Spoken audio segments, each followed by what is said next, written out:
सुप्रभात बच्चों। Saint Vincent public school वेसा ब्रांच की हिंदी कक्षा में आप सभी का एक बार फिर से स्वागत है। बच्चों, इसके पहले वाले वीडियो में हमने हिंदी व्याकरण भारती का पाठ क्रमांक 5 विशेषण का भाग 1 देखा था। आज हम इसी पाठ का भाग 2 पढ़ने वाले हैं। भाग 2 की ओर बढ़ने से पहले हमने भाग 1 में क्या क्या पढ़ा था, आइए उसे एक बार फिर से दोहरा लेते हैं। बच्चों, हमने भाग 1 में देखा था विशेषण का अर्थ और उसकी परिभाषा। विशेषण के भेद। विशेषण के कितने भेद होते हैं? विशेषण के 4 भेद हैं। कौन कौन से? गुणवाचक विशेषण, संख्यावाचक विशेषण, परिमाणवाचक विशेषण और सार्वनामिक विशेषण।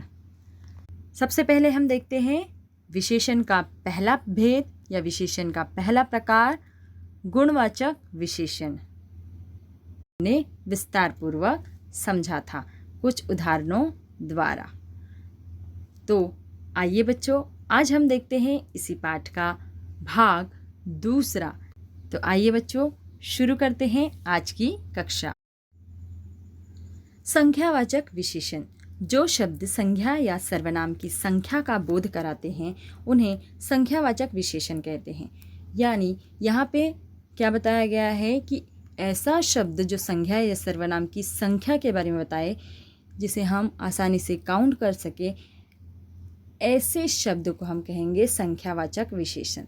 जैसे इंद्रधनुष के 7 रंग होते हैं। यहाँ पर अगर हम क्वेश्चन करते हैं कि इंद्रधनुष के कितने रंग होते हैं, तो हमें आंसर क्या मिलेगा कि इंद्रधनुष के 7 रंग होते हैं। तो जिसे हम काउंट कर सकते हैं, जिसे हम गिन सकते हैं, वो कहलाता है हमारा संख्यावाचक विशेषण। संख्यावाचक विशेषण के 2 भेद होते हैं। पहला है निश्चित संख्यावाचक विशेषण और दूसरा अनिश्चित संख्यावाचक विशेषण। अब निश्चित संख्यावाचक विशेषण और अनिश्चित संख्यावाचक विशेषण क्या होगा, आइए इसे देखते हैं। निश्चित संख्यावाचक विशेषण। जो विशेषण शब्द संज्ञा या सर्वनाम की निश्चित संख्या की जानकारी देते हैं वे निश्चित संख्यावाचक विशेषण कहलाते हैं। मेरे पास 5 पेंसिलें हैं। मैंने एक सांप देखा। निश्चित संख्यावाचक विशेषण, जिससे निश्चित संख्या का ज्ञान हो या निश्चित संख्या के बारे में पता चले, वो हमारा निश्चित संख्यावाचक विशेषण कहलाएगा। इस डेफिनेशन में क्या कहा गया है कि जो विशेषण शब्द संज्ञा या सर्वनाम की निश्चित संख्या की जानकारी दे। निश्चित मतलब यानी कि ये अंक इतने ही हैं। फॉर एग्जांपल, अगर हम यहाँ पे एक एग्जांपल लेते कि हमारे जो हैंड है, ये मतलब हमारे हाथ में कितने फिंगर्स है, तो हमारे हाथ में 5 ही फिंगर हैं, उससे ज़्यादा नहीं है और ना उससे कम है। तो ये है हमारे निश्चित संख्यावाचक विशेषण। जिस चीज़ के लिए हम लोग श्योर है 100%, वो कहलाएगा हमारा निश्चित संख्यावाचक विशेषण। मेरे पास 5 पेंसिलें हैं। कितनी पेंसिलें हैं? 5। तो ये 5 जो है ये भी निश्चित है, यानी 5 ही है, उससे ना ज़्यादा है ना उससे कम है। तो ये हो गया हमारा निश्चित संख्यावाचक विशेषण। मैंने एक सांप देखा। कितना यानी सांप तो देखा, लेकिन कितने थे? 1 थे। तो वो हो गया निश्चित संख्यावाचक विशेषण। यहाँ पे हम उदाहरण देखते हैं कि टोकरी में 2 आम रखे हैं। टोकरी में 2 आम रखे हैं। तो ये कितने आम हैं? ये 2 आम हैं। ये कितने आम हैं? ये 2 आम हैं। तो ये हो गया हमारा निश्चित संख्यावाचक विशेषण।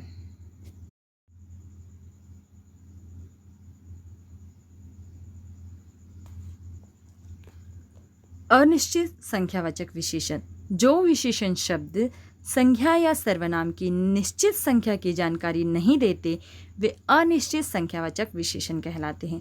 कुछ बच्चे शोर मचा रहे हैं। प्लेट में थोड़े फल है। अभी यहाँ पे अनिश्चित संख्यावाचक बताया जा रहा है कि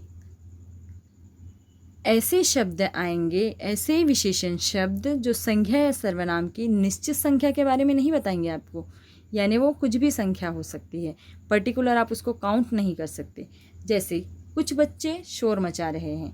फॉर एग्ज़ाम्पल, अगर आप जो भी आपकी बिल्डिंग है उस ब्लॉक में रहते हैं, नीचे कुछ बच्चे खेलते हुए रहते हैं, तो आप जब ऊपर जाते हैं तो आपकी मम्मी आपको पूछती है कि किसकी आवाज़ है, तो आप क्या कहते हो कि कुछ बच्चे शोर मचा रहे हैं, तो उनकी आवाज़ है। पर्टिकुलर आपने उन बच्चों को काउंट नहीं किया है, तो वो हो गए हमारे अनिश्चित संख्यावाचक विशेषण।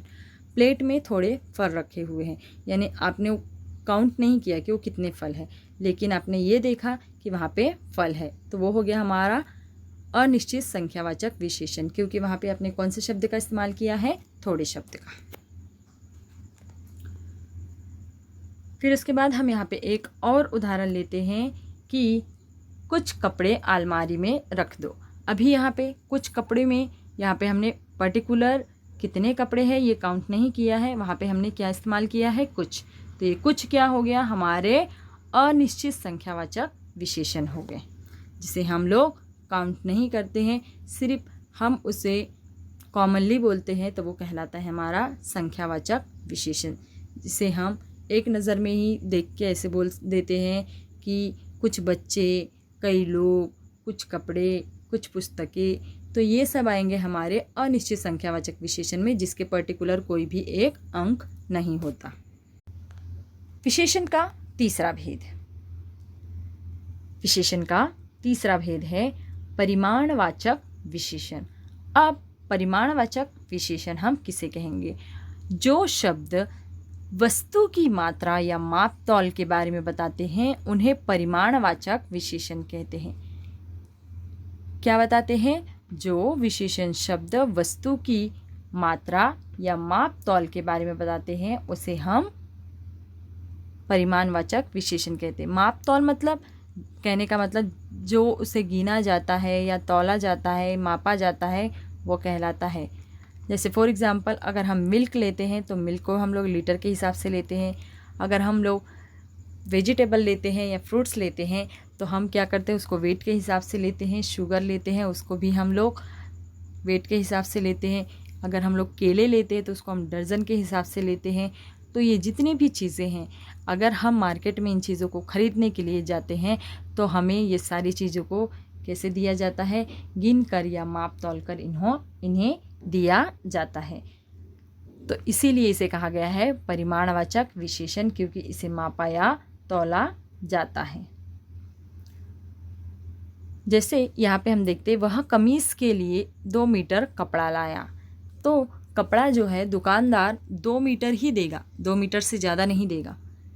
आप जितना मांगते हो आपको दुकानदार जो है उतना ही मीटर कपड़ा देगा, ना उससे कम देगा ना उससे ज़्यादा देगा। तो वो कहलाता है हमारा परिमाणवाचक विशेषण।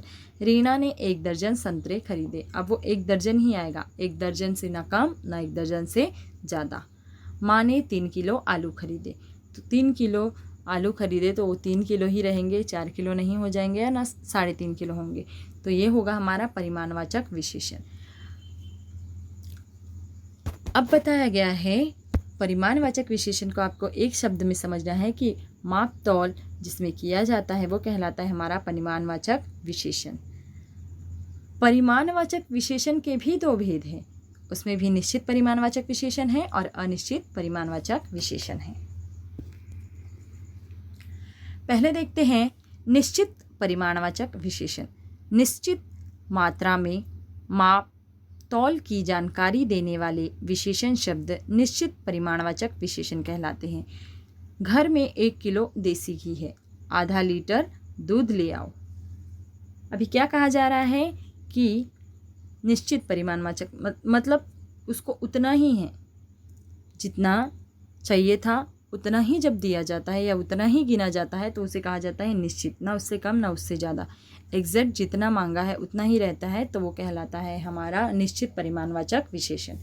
घर में 1 किलो देसी घी है, यानी वो 1 किलो ही है, ना 1 किलो से ज़्यादा है ना 1 किलो कम है, तो वो कहलाएगा हमारा निश्चित परिमाणवाचक विशेषण। आधा लीटर दूध ले आओ, आधा लीटर ही मिलेगा, आधा लीटर से ना कम मिलेगा ना ज़्यादा।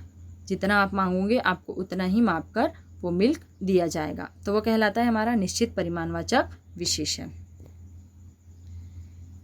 जैसे यहाँ पर हम एक उदाहरण देखते हैं कि 2 किलोमीटर आगे किला है, यानी ये लड़का जो है वो बता रहा है कि यहाँ से, मैं जहाँ पर हूँ वहाँ से 2 किलोमीटर की दूरी पर एक किला है। तो वो 2 किलोमीटर की दूरी पर ही रहेगा। आपके कहने से ना वो 1 किलोमीटर का हो जाएगा, ना वो 1.5 किलोमीटर का हो जाएगा। वो 2 किलोमीटर की दूरी पे है तो 2 किलोमीटर की दूरी पे ही रहेगा। अनिश्चित परिमाणवाचक विशेषण। अनिश्चित मात्रा मतलब जिसे गिना नहीं जाता। अनिश्चित मात्रा या माप तौल की जानकारी देने वाले विशेषण शब्द अनिश्चित परिमाणवाचक कहलाते हैं। अभी क्या कहा जा रहा है कि अनिश्चित, जिसे एकदम से मापा नहीं जाता कि वो उतना ही है। जैसे ग्लास में थोड़ा पानी है, यानी ग्लास में कितना पानी है, कितना लीटर पानी है, ये हम लोग माप नहीं रहे हैं, तो वो हो गया हमारा अनिश्चित परिमाणवाचक। हम सिर्फ बता रहे हैं कि इसमें थोड़ा पानी है, तो थोड़ा जो है वो हो गया हमारा अनिश्चित परिमाणवाचक। मुझे कुछ पैसे चाहिए, यानी ये नहीं बताया गया है कि मुझे 1000 चाहिए, 500 चाहिए या फिर उससे ज़्यादा चाहिए, ये सब नहीं बताया गया है। मुझे सिर्फ कुछ पैसे चाहिए, कुछ आया है, तो ये होगा हमारा अनिश्चित परिमाणवाचक विशेषण। जैसे यहाँ पे आप देख सकते हैं ये एग्जाम्पल कि थोड़ी चीनी बोरी से डिब्बे में रख दो। यहाँ पे थोड़ी चीनी यानी बोरी से निकालकर थोड़ी सी चीनी जो है वो क्या की जा रही है, वो डब्बे में रखा जा रहा है। वो नापा नहीं जा रहा है कि वो कितनी चीनी है, यानी 1 kg है, 2 kg है, ये नापा नहीं जा रहा है, तो ये होगा हमारा अनिश्चित परिमाणवाचक विशेषण। इसके बाद हम लोग ये भी देख सकते हैं कि अगर हमें प्यास लगी होती है तो हम पहले 1 गिलास पानी ले लेते हैं, फिर उसके बाद हम थोड़ा और पानी मांगते हैं, तो वो जब दोबारा हमको पानी देते हैं तो माप के नहीं देते कि ये मैंने इतना दिया है, मतलब इतना लीटर पिया है, तो मैं अभी इतना लीटर और दे रही हूँ, आधा लीटर और दे रही हूँ, इस तरीके से उसको मापा नहीं जाता, तो वो कहलाता है हमारा अनिश्चित परिमाणवाचक। ठीक है, तो बच्चों आशा करती हूँ आज की कक्षा में आपको जितना भी पढ़ाया गया है ये सभी आपको बहुत अच्छे से समझ में आए होंगे। तो बच्चों आज की कक्षा में बस इतना ही, इसके आगे का हम लोग अब अगली कक्षा में देखेंगे। तब तक के लिए थैंक यू, धन्यवाद। Stay home, stay safe.